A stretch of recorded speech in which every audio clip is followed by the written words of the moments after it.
here, you know, tap his boom here, and right around here, and take it aside. A lot of this is stuff we taught the Marine Raiders in the 1940s, but it's still good stuff, so my partner Bert Poe brings this out. He doesn't talk about it when it comes to combat. Okay? And I started doing judo at the same time I started doing some acting in high school, in junior high, and then I did judo for about a year, and then I found girls I didn't have time for, and I quit.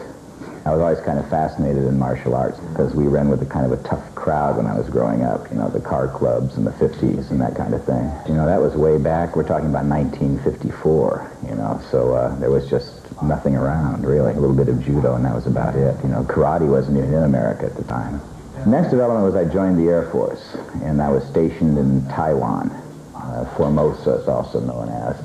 And while I was over there, my wife was teaching in an American school, and I was working a swing shift. I had a very, very difficult job. I was a recreation specialist, which meant I ran a kind of a service club where we played cards, and I'd play bingo, call bingo one night a week, and play records and stuff like that.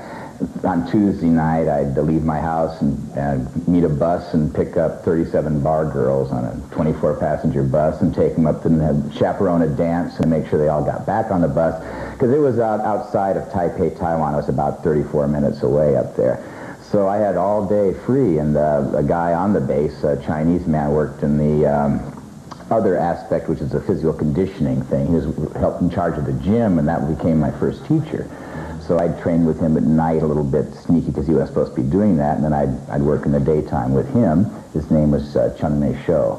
And with him I learned Southern Shaolin and Xing Yi, and then I met a guy named Yuan Dao, and I learned Tai Chi and Xing Yi from him in Northern Shaolin.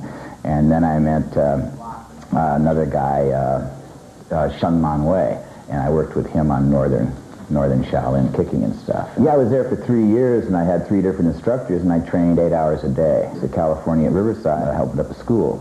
It was called the School of Chinese Karate, since nobody knew what Kung Fu was. And they didn't call it Kung Fu in Taiwan either. They called it Wushu, which meant national sport. So I was doing that, and then while I was there, I started doing some karate. I studied Shorin karate with a friend of mine, and I taught him Kung Fu, and he taught me karate, and then I took a little bit of Shotokan. And I took judo in college. He had to have a PE class, so I studied judo in there. And that's where I took the Shotokan, too. And then about 1970, 1971, I decided, well, I'm getting kind of tired of this. And I thought I might go do a little more in the terms of Tai Chi. I wanted to explore more Tai Chi, so I went down to Chinatown in Los Angeles, and the guy wanted to know if I had studied anything. I told him I studied Tai Chi in Taiwan, so he wanted to see it, you know. So I showed him my Tai Chi, and he showed me his Tai Chi. And I said, oh, I'd like to start. And so I left, and his assistant instructor followed me out. To this day, I don't know why, because the dance backyard was very closed. There was only 12 students, actually 11 then. And he said, you're not going to learn anything here, because he'll consider you a threat. And so I said, oh. He said, do you know Dan Yasano and Bruce Lee? And I said, well, I met Bruce once at a tournament, and I know Dan. I've known Dan for years, because I used to take students to Ed Parker's tournament, you know, and do all that sparring stuff. And he said, well, he's got a little group in his backyard. So he gave me Dan's enlisted phone number. And I called, and Dan said, oh, yeah, come on down, but there's nothing much to it, you know, Tim. There's no big deal, you know, but come on down. I'm glad to have you. So my student and I started going. And in those days, we were training an hour and a half in JKD, and it was called Jeet Kune Do. And about a half hour of it, what he called a screama at the time, because he only had permission from 3 of his teachers to teach. One thing that a teacher has to do, unlike somebody who's a student, is that you need to sort of keep things that you might throw away for yourself, but your students might find valuable. For example, some of the grappling things that a big, strong, burly student might want to work on, that I don't want to work on it because I'm fairly small. I need to know that to teach him. I started with the Dallas Cowboys, oh gosh, about 12 years ago, worked a lot with a football player. You know, no football here, but it was a guy named Randy White, who was an all-pro. The reason that started is Dr. Bob Ward was their physical conditioning coach, and he was a backyard student, and so I'd go to visit. Cowboys would train in California, even though they were from Dallas. They'd train in Thousand Oaks, And I went to visit Bob, and I started working with Randy, then I started working with players. Then I got flown with Larry Hartzell, and I went to Dallas, and we worked there, and Chai came along for the conditioning thing. And then from there, Randy White went to the Pro Bowl, which is your best teams from the two leagues, the best players from the two leagues play.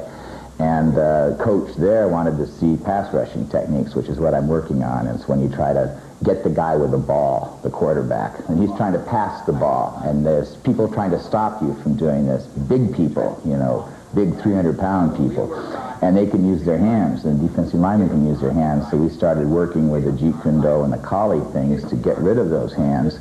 And so when Randy White was showing the coach of the Pro Bowl his techniques, he said, "That's unusual. Where'd you learn that?" He said, "He learned it from me." So the guy contacted me, and I'm working with the 49ers now. There's three basic reasons for learning martial arts. Some people there's the sport aspect, either the non-contact or the full contact. There's the art aspect, the wushu, the learning the culture and all of that kind of thing. And then there's the self-defense. And most people probably get into it for self-defense reasons, I would think. Now, I don't think people say, "I want to go learn an art form." They want to go learn how to defend themselves, usually. And Bruce was just mainly interested in that, and only that. As you go around to different places, there are certain places in Europe that they've had seminars, but the structure hasn't been training in that, over the period of time. So if you come one year, some Danny comes once, and then somebody else comes, and that's all they're doing, their JKD is maybe not so good. They need to work on it. Where some, I thought this was excellent. This Dave Carnell school is very good at that. They've been working on it. You can tell they've been working on it. So it depends, and also it's not for everybody. It's like not everybody can be a trapeze artist. Not everybody can be a trampoline artist. They can be better than they were at trampoline, but to be really good at it, I think you have to have a physical skill to begin with. It's like any other sport. Not everybody can play basketball. It's just simpler. It's simpler. But then you have to do it. Like Bruce Lee said, knowing's not enough, you must do. Willing's not enough, you must apply. I'm not, just focused totally on the martial arts and that's it, There's other things out there. Got to take time to smell the roses.